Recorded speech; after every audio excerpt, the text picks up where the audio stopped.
Audio Jungle.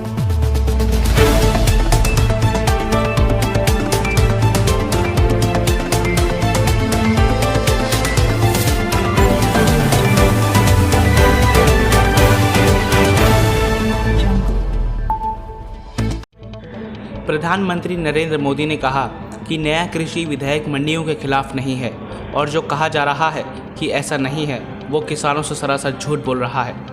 PM Modi ने बिहार में कुछ परियोजनाओं का ऐलान करते हुए अपने संबोधन में कृषि बिल पर विस्तार से सफाई दी। उन्होंने कहा कि नए कृषि सुधारों ने देश के हर किसान को आज़ादी दे दी है कि वो किसी को भी कहीं पर भी अपनी फसल, अपने फल सब्जियां बेच सकता है। अब उसे अगर मंडी से ज़्यादा लाभ मिलेगा तो वहाँ अपनी फसल बेचेगा। मंडी के अलावा कहीं और से ज़्यादा लाभ मिल रहा होगा तो वहाँ बेचने पर भी मनाही नहीं होगी। ये कानून, ये बदलाव कृषि मंडियों के खिलाफ नहीं है। कृषि मंडियों में जैसा काम पहले होता था वैसा ही अब भी होगा, बल्कि ये हमारी ही एनडीए सरकार है जिसने देश की कृषि मंडियों को आधुनिक बनाने के लिए निरंतर काम किया है।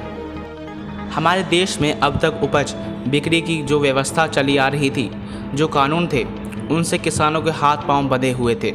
इन कानूनों की आड़ में देश में ऐसे ताकतवर गिरोह पैदा हो गए थे जो किसानों की मजबूरी का फ़ायदा उठा रहे थे। आखिर ये सब कब तक चलता? मैं देश के प्रत्येक किसान को ये बात का भरोसा दिलाता हूँ कि एमएसपी की व्यवस्था जैसे पहले चली आ रही थी वैसे ही चलती रहेगी।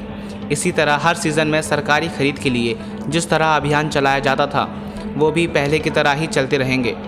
कृषि क्षेत्र में इन ऐतिहासिक बदलावों के बाद कुछ लोगों को अपने हाथ से नियंत्रण जाता हुआ दिखाई दे रहा है।